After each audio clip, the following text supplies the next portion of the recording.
Welcome back, everyone. This is part 2 for this news report for today for Friday, August 2nd, 2013. I'm Darko. My website is ggnonline.net, and my YouTube channels are ddarko2012, and my backup channel is ddarko2013. Alright, I'm ready to go here. I'm going to cover social engineering. And first article or theme I have, or story, is Russia and how they're spinning it in the West, right? I mean, this was definitely set up from the beginning. I mean, I didn't even know that they're hosting the Olympics, but now that I know, it's just like, yeah, I could see this. If I would have known before, I would have saw this coming a mile away. Russia says anti-gay law will apply to Olympians. Violators will be held accountable, could face arrest for deportation. So, Olympics out of Russia. So, Russia's sports minister has said the country's law banning homosexual propaganda will be in full effect during the 2014 Olympics and their country, and will apply to foreign athletes. No one is forbidding a sportsman with a non-traditional sexual orientation to come there, they said, but if he goes out on the street and starts to propagandize it, then of course he will be held accountable. That after the International Olympic Committee assured athletes last week that the legislation will not affect those attending or taking part in the games, says Muko's comments seem to undermine that claim. So I guess my take is if that's their law. I mean, he's saying that you can participate in it, but if you're going to go out there and use it as some kind of political forum, then don't go to the games. Otherwise, just go and play sports and don't turn it into a political football or whatever. Here you go. Here's a good example. I'll read this and move on. The law forbids speaking about homosexuality around minors and bans gay public displays of affection, including hand-holding and symbols. Violators face fine, arrest, and even deportation. These symbols include the rainbow pin. New Zealand gay speed skater Blake whatever has promised to wear at the games. He was reported saying, "If that gets me in trouble, then so be it. This is me standing up for what I believe in." So these are very intolerant people. This is what I wanted to point out here. Very intolerant people. They talk about diversity, but they have no respect when they go to someone else's place that's different from their own. LGBT activists should back Russia anti-gay laws to celebrate diversity. American Family Association Director of Issues Analysis Brian Fisher this week called on the LGBT activists to celebrate diversity by supporting Russia's law banning propaganda of non-traditional sexual relations. So Fisher explained on the radio, you can be gay, but you can't promote it anywhere in public in Russia. Says you have some Olympic athlete comes to Russia, he is an active homosexual and he wants to do something to promote his lifestyle. We're going to lock him up, we're going to arrest him, we're going to detain him. We're not going to put up with that in Russia. We have standards against this sort of thing. There was a Russian sports minister. Fisher added that the LGBT activists really believed, if they really believed in multiculturalism, they believed in celebrating diversity, that they were all about celebrating the wonder of diverse cultures all over the world, then they would be excited about this. I saw this article, if a gay athlete gets arrested at the Olympics, shit is going to hit the fan. So they kept saying, hopefully Russia gets it together before the games, because if a gay athlete or spectator gets arrested, shit surely will hit the fan internationally. There's time, but this isn't a good look for Russia. Stick to the fur hats. So this is a very simple-minded, intolerant viewpoint on the matter. Pro-LGBT protesters dump vodka at Russian consulate in New York City. So what they think they're holding is a fist of solidarity against oppression, is really kind of a communist fist, which was used by many rights groups, including the Black Panthers and civil rights. That's what I wanted to point out there, and I'll get to that by the end of the video. The Black civil rights movement is basically the homosexual movement and gay rights and LGBT rights. This is used. Those people are used by the powers that be. To basically create division and basically maintain control, political control, over what you say and what you can do. The Civil War, they talk about, abolition. Well, it had nothing to do with slaves and ending slavery. Abraham Lincoln was even acknowledged that. He was quoted as saying that he didn't matter as long as it preserved the Union. So, a bunch of people died for that, and it had nothing to do with slavery. But people look back now, and that's all they see. Back in the probably I would say by the end of the 50s, that just the way the economy went and just slid down and slithered down into nothing by the 70s, and it was just a rust bucket, that this was all planned. They planned to never have the American economy busting forever. So in order to do that, they had to do certain things. And that's why I believe that the whole counterculture was completely engineered, socially engineered, along with the civil rights movement. That did not come from the ground up. No matter how much people want to believe that, if they participated back and then, I'm not saying that it was a bad thing. That's good that they want to get rights. But these are minority groups that were there to change the order, to change, basically to attack the enemy, which was mostly white middle class people who would actually organize against globalism that was coming down the road, that was going to hand over their jobs. There were some serious things that were going on, especially in the early 60s, that were, that were grassroots about bringing rights to blacks and stuff like that.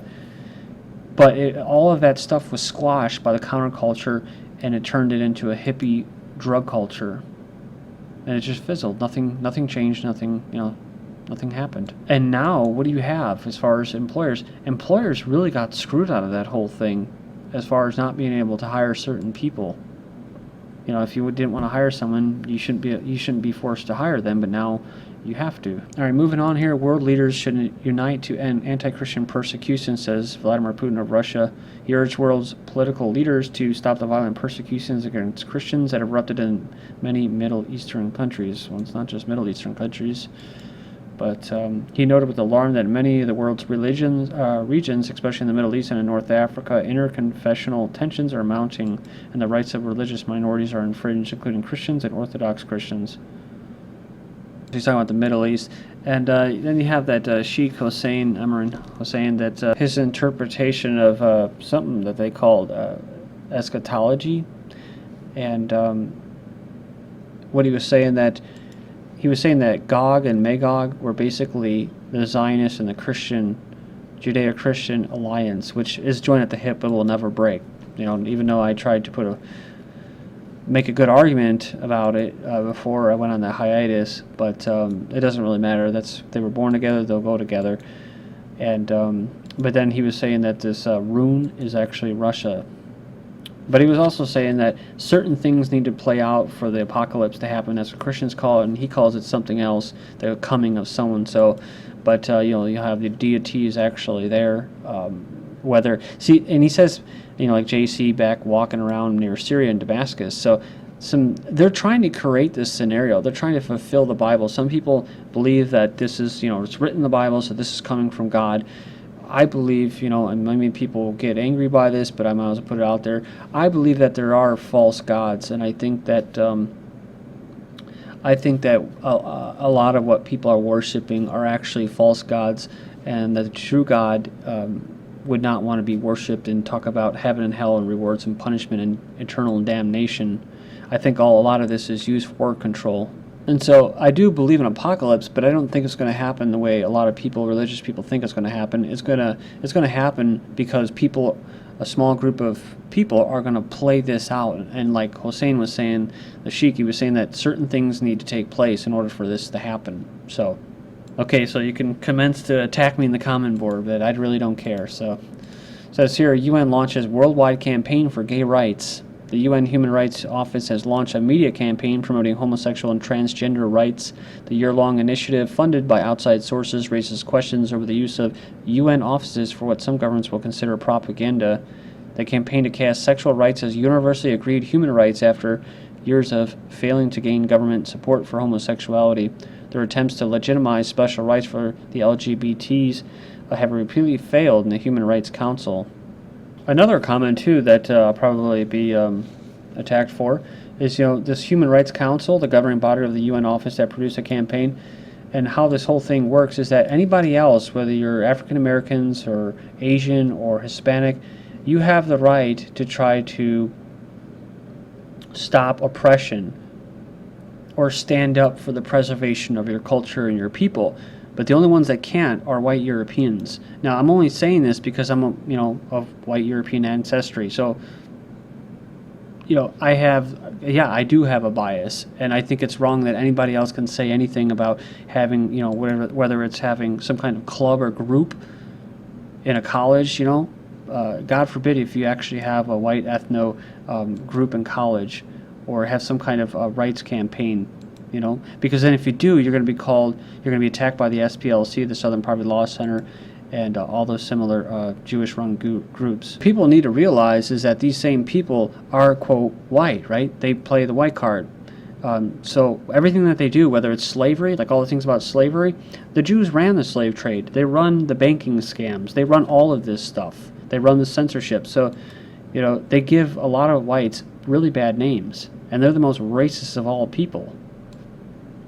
Vatican, false prophet Francis to visit city of Jerusalem in January 2014. Pope signals openness to gay priests. The pontiff's comments suggest greater acceptance of homosexuality among clerics. Then you have leftist activists to greet Pope with gay kissing and slut walk protests in Rio. Gay rights and feminist groups are planning to stage protests during Pope Francis's stay in Rio de Janeiro for World Youth Day. He was subjected to the homosexual kissing. It says here on July 27th, showed lip lock demonstrators, some of them topless, while others waved rainbow flags. Also, you had Brazilian feminists planning a slut walk to be staged on the beach July 27th to protest sexual violence against women and control of female sexuality. Why it's weird that the Pope's acting like a Christian, so Christian Powers thinks the other Christian leaders could learn a thing or two. His unorthodox actions, washing the feet of women and Muslims, extending an olive branch to atheists, and so on, and drawing worldwide attention. Hayes says it's wonder if he's the most liberal Pope ever. So also, who am I to judge as far as homosexuality goes? And as far as seeing it in nature, seeing it in indigenous tribes, it's very rare. So I'm not the type of person that pulls the Christian card and says you're going to go to hell. I don't ever want people to think that. But I like to point this issue out because it's a minority issue that is used to create division, and it's used to turn the tribe against itself. That's how I think, right? Because I mentioned this before. Ultimately, I'm kind of a primitive tribalist. I mean, if I had my society, if I could live in, and I wouldn't force other people on it, it would be primitive, anarcho-primitivism, right? So, or tribalism. And I would see this as turning the tribe against itself. Gay marriage is the inevitable outcome of sexual revolution, says the UK Catholic bishop. So the government's gay marriage bill is nothing more than a logical, inevitable outcome of a process that's been gathering pace since the sexual revolution of the 1960s, the English Catholic bishop said in his pastoral letter. For what we mean by matrimony, sexual intercourse, and family life is no longer what today's world, the government, the NHS, policymakers understand by marriage, sex, and the family.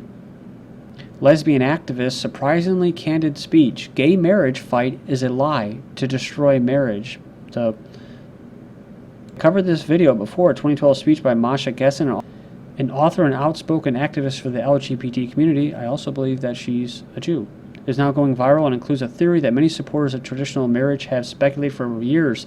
The push for gay marriage has less to do with the right to marry. It is about diminishing and eventually destroying the institution of marriage and redefining the traditional family, saying the institution of marriage should not exist.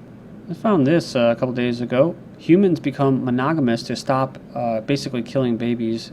I always have a hard word pronouncing that word, but you know what it means. After you're born, they kill you. Study finds the origins of monogamy aren't so romantic. They discovered the reasons most humans, at least in theory, are so wedded to the idea of monogamy, and the answer ain't true love. They do it so other humans wouldn't kill our babies, according to a new study in College of London. They wanted to find out why some species practice monogamy and others don't, including primates. Body of newborn baby found in trash truck in Kansas City. Police are treating the death of an infant whose body was discovered in the back of a trash truck in Kansas City on Monday morning is likely a homicide. Kansas City police tweeted about the incident, drawing attention to the city's safe haven law, which allows parents to drop a newborn baby off at a police station or at a hospital without the risk of facing charges. Oscars hire Ellen DeGeneres, the homosexual, to replace Seth MacFarlane as Academy Awards host. There's all these reasons why, but the real reason, Seth MacFarlane's Jews Run Hollywood joke draws fire from Jewish groups. Eagles football team to seek outside assistance for Riley Cooper, who recently dropped the N-bomb. We're going to help him fully understand the impact of his words and actions. He needs to reflect. It's all about what you say, not what you actually do, including whether it's animal cruelty like Vic or Terry Jones basically stomping a homeless man's legs, Brown's rookie charged with attempted murder, or Aaron Hernandez killing. It's about what you say. Like Greek athlete expelled from Olympics for racist tweet, or banned for a Nazi salute. even if it's becoming the consensus in Greece. Thank you.